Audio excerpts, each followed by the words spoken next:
Ini yang kami sebutkan. Jadi operasional dalam pemerintah desa ini tidak ada. Assalamualaikum warahmatullahi wabarakatuh. Salam sejahtera untuk kita semua. Om Swastiastu, Namo Buddhaya, salam kebajikan, shalom. Saudara-saudara, keluarga besar Dewan Pengurus Nasional Persatuan Perangkat Desa Indonesia, saudara-saudara perangkat desa dari Sabang sampai Merauke, dan saudara-saudara kerabat desa dimanapun berada. Yang pertama dan utama tentunya saya selalu berharap saudara-saudara sekalian dalam keadaan sehat, sehingga kita tetap dapat beraktivitas, tetap terus mengabdikan diri untuk desa, untuk kemajuan bangsa.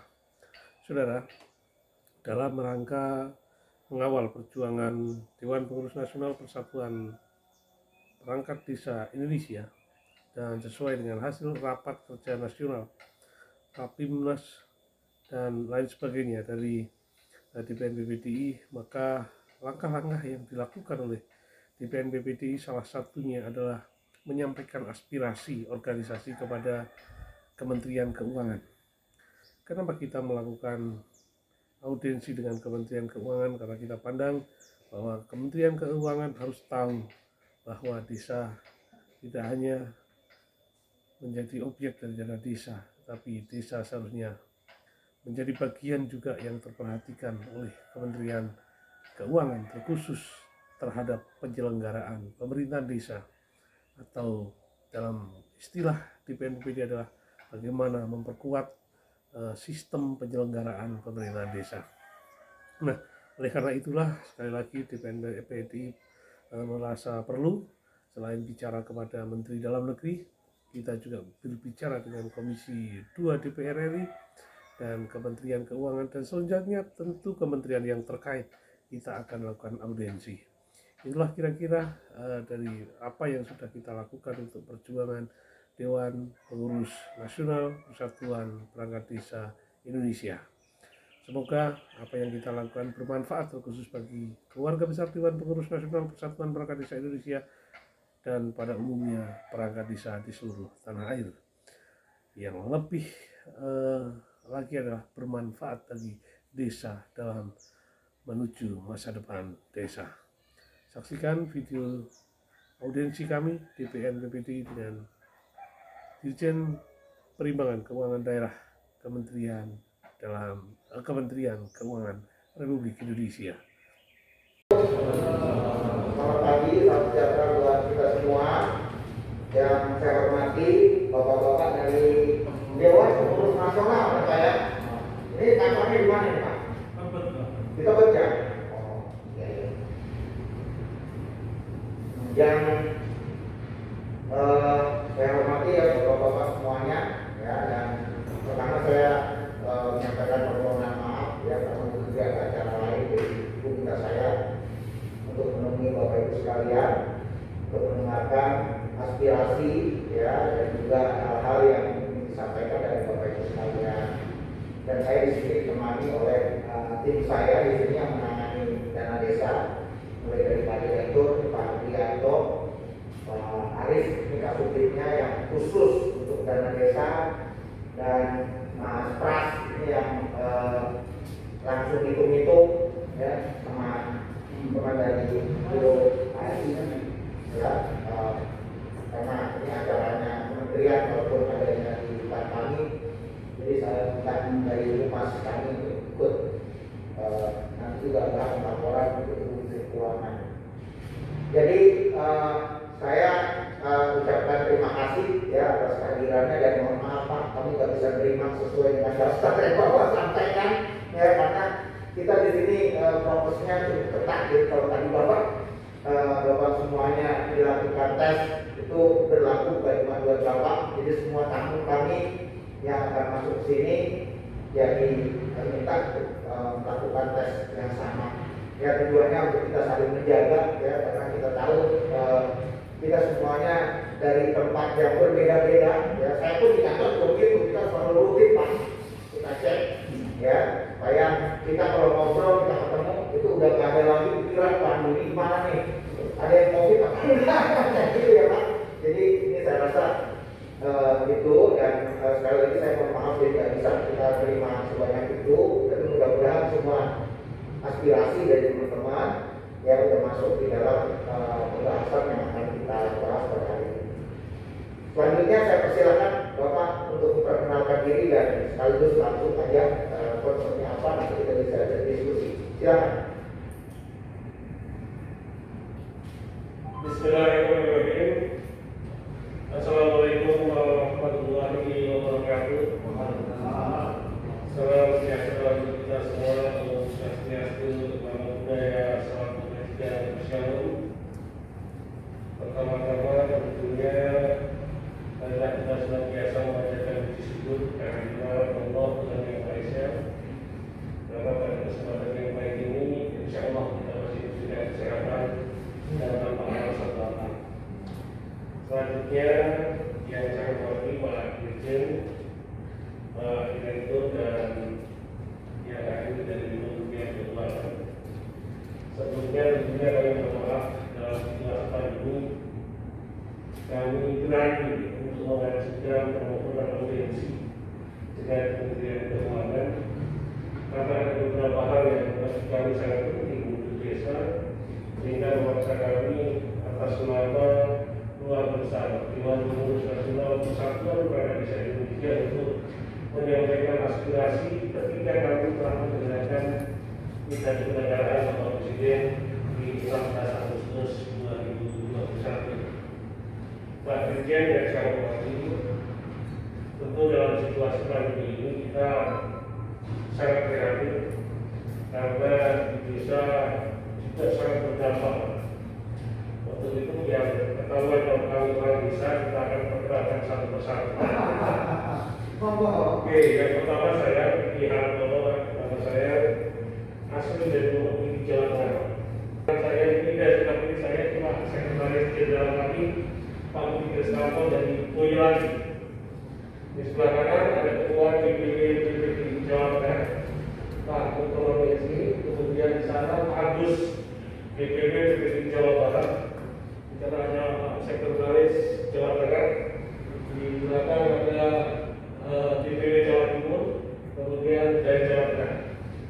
Sehingga kami akan menghadap sedemikian banyak Pak, karena keputusan kami di mana-mana ada, sehingga kami ingin sebenarnya kita menghadap itu menyampaikan aspirasi sesuai kami di mana-mana ada, sehingga kami ingin sebenarnya kita menghadap itu menyampaikan aspirasi sesuai dengan keadaan dan kondisi masing-masing wilayah di desa di seluruh daerah Kesatuan Republik Indonesia.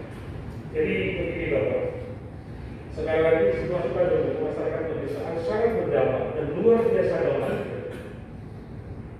semua usaha baik pertanian, UMKM, ekonomi masyarakat desa sangat terdampak akibat pandemi. Kemudian negara desa menjadi bagian penting sebenarnya bagi kami untuk mempertahankan status perekonomian masyarakat desa. Karena ternyata daerah desa itu benar-benar mampu menjadi mesin penggerak perekonomian di masyarakat desa. Semuanya jadi pembangunan infrastruktur jalan, pembangunan ekonomi jalan, pembangunan pertanian jalan. Jadi semuanya jalan sehingga itu bisa memobilisasi status perekonomian masyarakat desa lebih dari sebelum ada desa. Dan fakta yang tidak terbantah ketika dana desa ini sudah mulai masuk ke desa, geliat ekonomi, geliat pembangunan sangat nyata kita rasakan.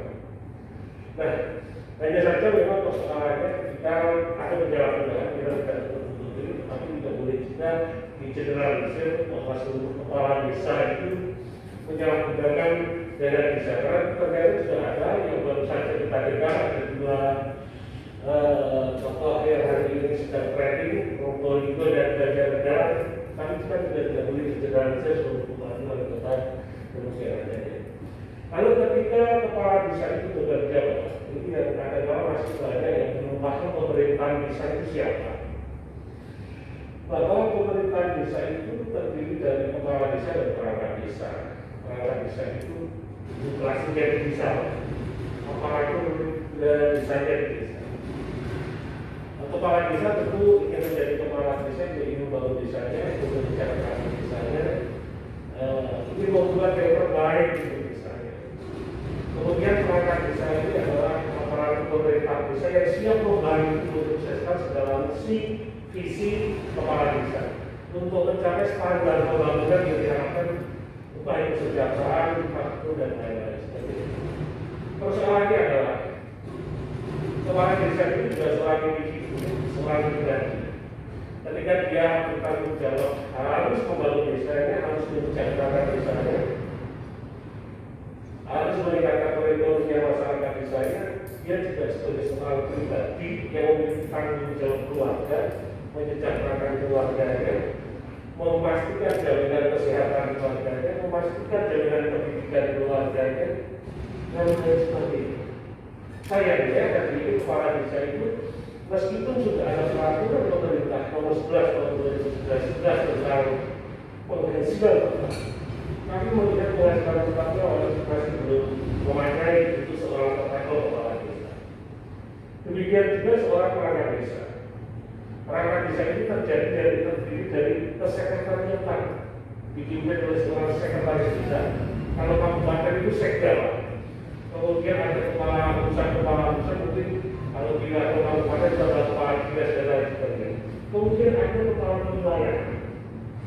Yang itu semua adalah aparatur pemerintah desa yang berkeinginan dan berpartisipasi dalam rangka membangun desanya melalui profesi perangkat desa. Jadi seperti halnya aparatur sipil negara, tentara TNI Polri dan BNS, kita juga ingin mengabdikan dirinya untuk negara dan bangsanya. Dan pada saat itu aparatur sipil negara TNI Polri juga mendapatkan pengakuan atas kinerjanya yang berdaulat gaji. Nah hari ini di perangkat desa itu memang sudah ada yang namanya penghasilan tetap. Penghasilan tetap ini bersumber dari alokasi dana desa. Dan alokasi dana desa itu antara kabupaten yang satu dengan kabupaten yang lain itu beragam. Akibat meski sudah ada PP 11 tahun 2019 tidak secara otomatis kalau kepala desa dan perangkat desa setiap bulan menerima gaji.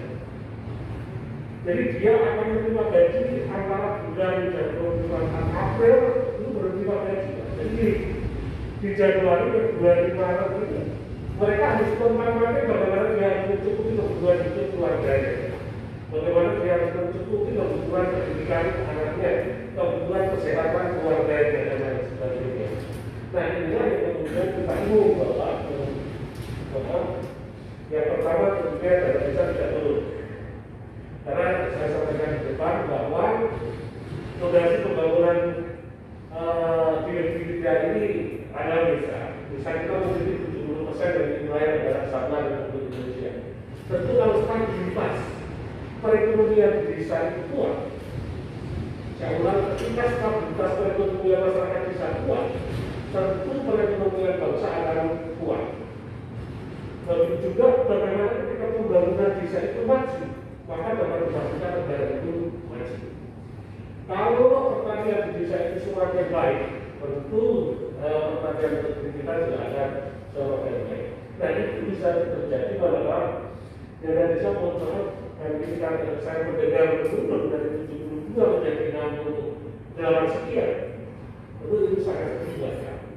Kami sangat ingin bahwa sekali lagi fondasi perekonomian nasional kita di desa, bagaimana masyarakat desa itu bisa nyaman dalam bekerja semuanya, itu harus ada angka nilai dana desa yang besar.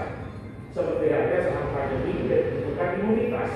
Nah, ketika desa sekarang sedang pandemi, maka imunitas yang dibutuhkan itu adalah dana desanya. Saya yakin bahwa ketika desa ini kuat, desa ini maju, ekonomi masyarakat tidak secara otomatis negeri ini akan sehat, sejahtera dan maju. Itu kira-kira yang perlu saya sampaikan. Kemudian mohon maaf masih ada dan sebelum ditambahkan kawan-kawan, kami ingin Pak, pemerintah desa itu sudah penyelenggaraan pemerintahan. Tapi hari ini tidak punya operasional penyelenggaraan pemerintahan. Ini yang kami sebut. Jadi operasional penyelenggaraan pemerintah desa ini tidak ada. Jadi kami sangat ingin kemudian nanti Kementerian Keuangan dapat membantu personal yang ditahan di desa sehingga bisa ini memiliki alokasi anggaran untuk operasional penyelenggaraan pemerintahan desa. Selanjutnya pembagian dana desa. Dana desa itu menurut undang-undang desa adalah dibagi rata. Dalam arti rata itu pengertiannya proporsional.